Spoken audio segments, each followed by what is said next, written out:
This video demonstrates how to replace the cotton pad of the C11. It is recommended to replace the cotton pad every 3 months. Before replacement, please first remove the tap water tank and locate the water guide column inside it.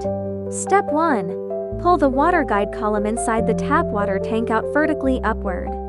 Step 2. Open the lid of the water guide column and take out the dirty cotton pad inside.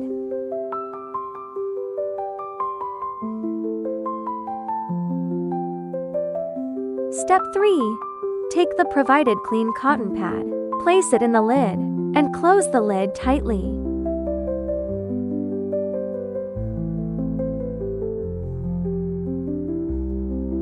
Step 4. Check the black gasket at the interface of the water guide column to confirm it is still in its original position. Step 5.